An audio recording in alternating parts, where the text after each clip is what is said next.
আসসালামু আলাইকুম ওরহমতুল্লাহ। প্রিয় দর্শক, আশা করি আপনারা সকলেই ভালো আছেন আর আপনারা দেখছেন ক্লাস টিভি। বন্ধুরা, আজকের এই ভিডিওতে হযরত সালাবা রাদিয়াল্লাহু তাআলা আনহুর তওবার ঘটনা সম্পর্কে বলতে চলেছি। ঘটনাটি শুনে আপনাদের সকলেরই মন ছুঁয়ে যাবে ইনশাআল্লাহ। তাই একেবারে ভিডিওটি শেষ পর্যন্ত দেখুন। হযরত সাঈদ ছিলেন একজন মুহাজির সাহাবী এবং হযরত সালাবা ছিলেন একজন আনসারী সাহাবী। হিজরতের পর তাদের মাঝে সৃষ্টি হয় ভ্রাতৃত্বের সম্পর্ক। প্রিয় নবী সাল্লাল্লাহু আলাইহি সাল্লাম যখন তাবুক অভিযানে গেলেন, তখন তার সাথে গমন করেছিলেন হযরত সাঈদ, আর হযরত সালাবা পেয়েছিলেন সাঈদের বাড়িঘর দেখাশোনার দায়িত্ব। সালাবা রাদিয়াল্লাহু তাআলা আনহু প্রত্যেক দিন সাঈদ রাদিয়াল্লাহু তাআলা আনহুর বাড়িতে আসতেন, খোঁজ খবর নিতেন, কোনো কাজ থাকলে অত্যন্ত নিষ্ঠা ও আন্তরিকতার সাথে পালন করতেন। একদিনের ঘটনা, সালাবা রাদিয়াল্লাহু তাআলা আনহু সাঈদ রাদিয়াল্লাহু তাআলা আনহুর বাড়ি আসলেন, খোঁজ খবর নিলেন। এ সময় বাড়িতে সাঈদের সুন্দরী স্ত্রী ছাড়া আর কেউ ছিল না। এ সুযোগে সালাবাকে অভিশপ্ত শয়তান ফুসলাতে লাগলো, বারবার ধোঁকা দিল। হযরত সালাবা শয়তানের ধোঁকায় পড়ে গেলেন। তিনি অগ্র পশ্চাৎ না ভেবে পর্দা সরিয়ে ঘরের অভ্যন্তরে প্রবেশ করলেন। অতঃপর সাঈদ রাদিয়াল্লাহু তাআলা আনহুর স্ত্রীর হাত স্পর্শ করলেন।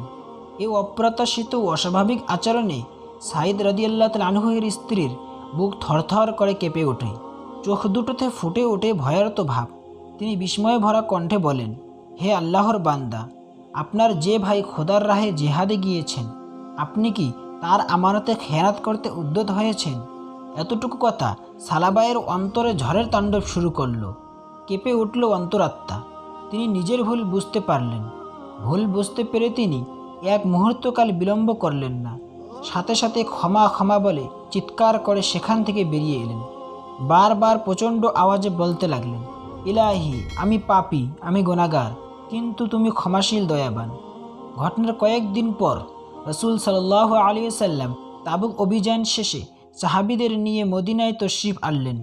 তখন মদিনায় যারা ছিলেন তাদের সকলেই গাজী ভাইদের সংবর্ধনার জন্য এগিয়ে এলেন, কিন্তু সালাবাকে কোথাও দেখা গেল না। তিনি ক্ষমা প্রাপ্তির আশায় পাগলের ন্যায় এদিক সেদিক উদ্ভ্রান্তের ন্যায় ঘুরতে লাগলেন।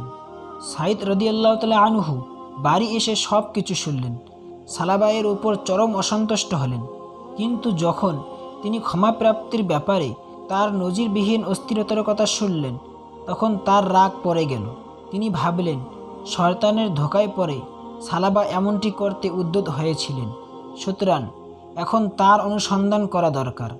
সাঈদ রাদিয়াল্লাহু তাআলা আনহু সালাবা রাদিয়াল্লাহু তাআলা আনহুকে এখানে সেখানে সর্বত্র খুঁজে ফিরলেন। অবশেষে অনেক খোঁজাখুঁজির পর তাকে পেয়ে বললেন, ভাই সালাবা, তুমি আমার সঙ্গে চলো, আমরা তোমাকে ক্ষমা করে দিয়েছি। সালাবা রাদিয়াল্লাহু তাআলা আনহু বললেন, না, আমি এভাবে যাব না। যদি তুমি আমার হাতকে ঘাড়ের সঙ্গে বেঁধে সেই রশি ধরে আমাকে একটি অপমানিত গোলামের ন্যায় টেনে নিয়ে যাও, তবেই আমি যাব, অন্যথায় নয়। সাঈদ বলল, এরূপ করার কোনো প্রয়োজন নেই, তুমি আমার সাথে এমনি চলো। সালাবা তখন বলল, না, এভাবে আমি যাব না, যেতে পারি না, কারণ আমি যে মারাত্মক পাপ করেছি তার পরিণতি আমি দুনিয়াতেই ভোগ করতে চাই, আখেরাতে নয়। সাঈদ বলল, মাফ করে দিলে তো সেই পাপের ফল ভোগ করার কোনো প্রয়োজন থাকে না। তখন সালাবা বলল, তা অবশ্যই ঠিক, কিন্তু আমি তোমার আমানতে হাত দিয়ে যে জঘন্য অপরাধ করেছি তার অপমানজনক শাস্তি ভোগ না করলে আমার অস্থির মন কখনোই শান্ত হবে না। অতএব আমাকে নিতে চাইলে আমি যেভাবে বলেছি সেভাবেই আমাকে নিতে হবে। সালাবা রাদিয়াল্লাহু তাআলা আনহুর দৃঢ়তায় সাঈদ রাদিয়াল্লাহু তাআলা আনহু বিপদে পড়লেন। শেষ পর্যন্ত অপারগ হয়ে তিনি তাই করলেন। সালাবা রাদিয়াল্লাহু তাআলা আনহুর হাত ঘাড়ের সাথে বাঁধা অবস্থায় সর্বপ্রথম হযরত ওমর রাদিয়াল্লাহু তাআলা আনহুর কাছে পৌঁছলেন। বললেন, আমি এরূপ পাপ করেছি, আমার এই অন্যায়ের জন্য তওবার কোনো ব্যবস্থা আছে কি? ঘটনা শুনে হযরত ওমর রাদিয়াল্লাহু তাআলা আনহুর সুন্দর মুখমণ্ডল রাগে রক্তাক্ত হয়ে ওঠে। উজ্জ্বল দীপ্ত চোখ দুটোতে যেন বিদ্যুৎ চমকাচ্ছে।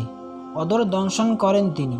অবশেষে দাঁতে দাঁত পিষে বলেন, বেরিয়ে যাও এখান থেকে, আমার নিকট তোমার কোনো তওবার ব্যবস্থা নেই।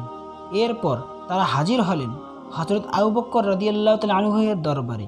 তার নিকট সমস্ত ঘটনা খুলে বলার পর তওবার পন্থা বাতলানোর অনুরোধ করলে তিনিও তা প্রত্যাখ্যান করেন। সেখান থেকে নিরাশ হয়ে তারা যখন হজরত আলী রাদিয়াল্লাহু তাআলা আনহুর দরবারে পৌঁছলেন, কিন্তু তিনিও তাদেরকে নিরাশ করে ফিরিয়ে দিলেন। বললেন, আমার নিকট তোমার জন্য তওবার কোনো ব্যবস্থা নেই। তারপর সালাবা রাদিয়াল্লাহু তাআলা আনহু এক বুক আশা নিয়ে দয়ার সাগর রাহমাতুল্লিল আলামিন রসুল আরবি সাল্লাল্লাহু আলাইহি সাল্লামের দরবারে উপস্থিত হলেন। তিনি ভাই সাঈদকে সম্বোধন করে বললেন, ভাই সাঈদ, আশা করি রসুল সাল্লাল্লাহু আলাইহি সাল্লাম আমাদের নিরাশ করবেন না। সেখানে যাওয়ার পর রসুল সাল্লাল্লাহু আলাইহি সাল্লাম সালাবা রাদিয়াল্লাহু তাআলা আনহুর মুখের দিকে স্থির দৃষ্টি মেলে তাকালেন। বললেন, সালাবা, তুমি তো আমাকে দোজখের কথা স্মরণ করিয়ে দিয়েছ। তখন সালাবা রাদিয়াল্লাহু তাআলা আনহু বিনীত কণ্ঠে আরজ করলেন, হে আল্লাহর রসুল, আমার পিতামাতা আপনার উপর কুরবান হোক। আমি আমার মুহাজির ভাইয়ের স্ত্রীর হাত স্পর্শ করেছি, এজন্য আমি অনুতপ্ত, চরমভাবে লজ্জিত। আমি তওবা করতে চাই। আমার তওবার কোনো ব্যবস্থা আছে কি? সালাবা রাদিয়াল্লাহু তাআলা আনহুর গুরুতর অপরাধের কথা শুনে রসুল সাল্লাল্লাহু আলাইহি সাল্লাম সীমাহীন বিস্মিত হলেন। তিনি কঠিন কণ্ঠে বললেন, সালাবা, এখান থেকে বেরিয়ে যাও, তোমার জন্য তওবা নেই। সর্বশেষ আশ্রয়স্থল রসুল সাল্লাল্লাহু আলাইহি সাল্লামের দরবার থেকে নিরাশ হয়ে সালাবা রাদিয়াল্লাহু তাআলা আনহু আরও বেশি অস্থির হয়ে পড়লেন। এবার কি করবেন তিনি কিছুই বুঝতে পারছেন না। চরম পর্যায়ে পেরেশান হয়ে কখনো মাথার চুল টানছেন, কখনো বা অদর দংশন করে চলছেন। এ অবস্থায় চলে গেল বেশ সময়। অতঃপর এক পর্যায়ে তিনি কি যেন ভেবে পাহাড়ের দিকে দৌড়ে পালালেন। তারপর উচ্চস্বরে বলতে লাগলেন, হে দয়াময় প্রভু, আমি ওমরের নিকট হাজির হয়েছি, তিনি আমাকে তাড়িয়ে দিয়েছেন। আমি আবু বকর ও আলীর নিকট উপস্থিত হয়েছি, তারাও আমাকে প্রত্যাখ্যান করেছেন। সর্বশেষ আমি প্রিয় নবী সাল্লাল্লাহু আলাইহি সাল্লামের দরবারে বড় আশা নিয়ে হাজির হয়েছি, কিন্তু তিনিও আমাকে নিরাশ করেছেন। কিন্তু হে দিন দুনিয়ার প্রভু, তুমি আমার মালিক আর আমি তোমার গোলাম। তোমার সুমহান সুউচ্চ দরবারে তোমার গোলাম হাজির হয়েছে। যদি তুমি আমাকে ক্ষমা করো তবে আমার খুশির সীমা থাকবে না, আর যদি তুমিও আমাকে নিরাশ করো তবে আমার ন্যায় হতভাগা আর কেউ নেই। এসব কথা বলে তিনি জঙ্গলে জঙ্গলে ঘুরে বেড়াতেন। একদিন রসুল সাল্লাল্লাহু আলাইহি সাল্লামের দরবারে একজন ফেরেশতা হাজির হয়ে বললেন, হে আল্লাহর রসুল, আল্লাহ পাক আপনাকে জিজ্ঞেস করেছেন, এই বিশ্ব জগৎ ও সমগ্র মানবজাতিকে কি তিনি সৃষ্টি করেছেন না আপনি? রসুল সাল্লাল্লাহু আলাইহি সাল্লাম বললেন, নিঃসন্দেহে সব কিছু স্রষ্টা আল্লাহ তাআলা। এরপর ফেরেশতা বললেন, আল্লাহ পাক ঘোষণা করেছেন, আমি আমার বান্দাকে ক্ষমা করেছি, এ সংবাদ তাকে পৌঁছে দিন।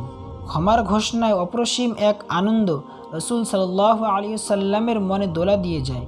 তার চোখে মুখে ফুটে ওঠে একটা অনাবিল মধুর হাসি। তিনি বললেন, এমন কে আছো যে সালাবাকে আমার নিকট নিয়ে আসবে? হযরত আবু বকর ও উমর রাদিয়াল্লাহু তাআলা আনহু সেখানেই ছিলেন। তারা তৎক্ষণাৎ দাঁড়িয়ে বললেন, ইয়া রাসূলুল্লাহ, আমরা তাকে নিয়ে আসি। এমন সময় হযরত আলী রাদিয়াল্লাহু তাআলা আনহু ও হযরত সালমান ফারসি বলে উঠলেন, হে আল্লাহর নবী, সালাবাকে আমরা নিয়ে আসি। রসুল সাল্লাল্লাহু আলাইহি ওয়াসাল্লাম তাদেরকে অনুমতি দিলেন। অনুমতি পেয়ে হযরত আলী ও হযরত সালমান ফারসি দেরি করলেন না। তারা সালাবা এর খোঁজে বেরিয়ে পড়লেন। তালাশ করলেন মদিনার পথে প্রান্তরে, অলিতে গলিতে, কিন্তু না তাকে কোথাও পাওয়া গেল না। অবশেষে মদিনার উপকণ্ঠে কৃষিকর্মে লিপ্ত লোকদেরকে তারা জিজ্ঞেস করলেন। জবাবে কৃষকরা বলল, আপনারা কি জাহান্নাম থেকে পলায়নকারী ব্যক্তির সন্ধান করেছেন? তারা বললেন, হ্যাঁ। তখন কৃষকদের একজন বলল, তিনি রাত্রিকালে এখানে আসেন। এ বৃক্ষতলে উপস্থিত হয়ে উচ্ছ্বসিত কান্নায় ভেঙে পড়েন। দুচোখ থেকে দরদর করে ঝরে পড়ে অশ্রুধারা। হযরত আলী ও সালমান ফারসি রাদিয়াল্লাহু তাআলা আনহু তাই নির্দিষ্ট সময়ের অপেক্ষা করতে লাগলেন। যখন রাত হলো তখন সালাবা সেই বৃক্ষের নিচে উপস্থিত হলেন। তারপর মহান আল্লাহর উদ্দেশ্যে সিজদায় লুটিয়ে পড়ে অজরে কাঁদতে লাগলেন। রাতের কালো অন্ধকারে এতক্ষণ তারা সালাবাকে দেখতে পাননি। যখন তিনি ভূপৃষ্ঠের বুকে মাথা রেখে ফুপিয়ে ফুপিয়ে কাঁদতে শুরু করলেন, তখন তারা কান্নার আওয়াজে বুঝতে পারলেন যে নিশ্চয়ই সালাবা এসেছেন। আর কান্নার এ করুণ সুর তার হৃদয় গভীর থেকেই উচ্চারিত হচ্ছে। তারা দ্রুত পদে সেদিকে গেলেন। নিকটে গিয়ে তারা ডাকলেন, সালাবা, মস্তক উত্তোলন করো, কান্না থামাও, চলো, আল্লাহ পাক তোমাকে ক্ষমা করেছেন। তিনি জিজ্ঞেস করলেন, আল্লাহর পেয়ারা হাবিব রসুল সাল্লাল্লাহু আলাইহি ওয়াসাল্লামকে আপনারা কি অবস্থায় দেখে এসেছেন? তারা বললেন, আমরা তাকে এমন অবস্থায় দেখে এসেছি যেমন আল্লাহ পাকের পছন্দ ও তোমার আন্তরিক কামনা। তারপর তাকে নিয়ে তারা মসজিদে নববীতে হাজির হলেন। তখন রাত প্রায় শেষ হয়ে এসেছে। হজরত বিলাল রাদিয়াল্লাহু তাআলা আনহু ইকামাত বলেছেন। এখনই রসুল আকরাম সাল্লাল্লাহু আলাইহি ওয়াসাল্লাম তাকবীরে তাহরিমা বেদে নামাজ শুরু করবেন। তারা তিনজন সর্বশেষ কাতারে শরিক হলেন। নবী করিম সাল্লাল্লাহু আলাইহি ওয়াসাল্লাম সেদিন সূরা ফাতিহা শেষ করে সূরা তাকাসুর শুরু করলেন। হযরত সালাবা রাদিয়াল্লাহু তাআলা আনহু সূরার প্রথম অংশটুকু শ্রবণ করতেই চিৎকার দিয়ে উঠলেন। যখন রসুল সাল্লাল্লাহু আলাইহি ওয়াসাল্লাম হাত্তা যুরতুমুল মাকাবির পর্যন্ত পৌঁছলেন, তখন তিনি আরও একটি বিকট চিৎকার দিয়ে বেহুশ হয়ে পড়ে গেলেন। নামাজ শেষে প্রিয় নবী সাল্লাল্লাহু আলাইহি ওয়াসাল্লাম সালাবা এর নিকট এলেন। হজরত সালমান ফারসি রাদিয়াল্লাহু তাআলা আনহুকে বললেন, তার মুখে একটু পানির ছিটা দাও। সালমান রাদিয়াল্লাহু তাআলা আনহু বললেন, ইয়া রাসূলুল্লাহ, সালাবা আর এ জগতে নেই, সে মৃত্যু মুখে পতিত হয়েছে। এমন সময় সালাবা রাদিয়াল্লাহু তাআলা আনহুর কন্যা খামসানা এসে পিতার মৃতদেহ দেখে কাঁদতে লাগলো। রসুল সাল্লাল্লাহু আলাইহি ওয়াসাল্লাম তাকে সান্ত্বনা দিয়ে বললেন, হে খামসানা, তুমি এতে খুশি নও যে আমি তোমার পিতা এবং ফাতিমা হবে তোমার বোন? সে বলল, ইয়া রাসূলুল্লাহ, আমি অবশ্যই রাজি আছি। জানাজা শেষে সালাবা রাদিয়াল্লাহু তাআলা আনহুর লাশ কবরস্থানে পৌঁছানো হলো। স্বয়ং রসুল সাল্লাল্লাহু আলাইহি ওয়াসাল্লাম জানাজার সাথে রইলেন। কবরস্থানে গিয়ে রসুল সাল্লাল্লাহু আলাইহি ওয়াসাল্লাম তার পূর্ণ কদম মোবারক মাটিতে রাখছিলেন না, বরং পায়ের উপর ভর করেই তিনি হাঁটছিলেন। দাফন কার্য সমাপ্তির পর হজরত উমর রাদিয়াল্লাহু তাআলা আনহু নবী করিম সাল্লাল্লাহু আলাইহি ওয়াসাল্লামকে এ অস্বাভাবিক চলার কারণ জিজ্ঞেস করলেন। জবাবে রসুল সাল্লাল্লাহু আলাইহি ওয়াসাল্লাম বললেন, উমর, কবরস্থানে এত অধিক পরিমাণে ফেরেশতা জমা হয়েছিল যে মাটিতে পা রাখা আমার পক্ষে সম্ভব হচ্ছিল না। তো বন্ধুরা, কেমন লাগলো আজকের এই ঘটনাটি? কমেন্ট করে অবশ্যই জানাবেন। আর যদি চ্যানেলে নতুন হয়ে থাকেন তাহলে অবশ্যই চ্যানেলটি সাবস্ক্রাইব করবেন। আপনাদের একটি সাবস্ক্রাইব আমাদেরকে এরকম ভিডিও বানাতে অনেকটাই উৎসাহিত করে। আপনারা সবাই ভালো থাকবেন, সুস্থ থাকবেন।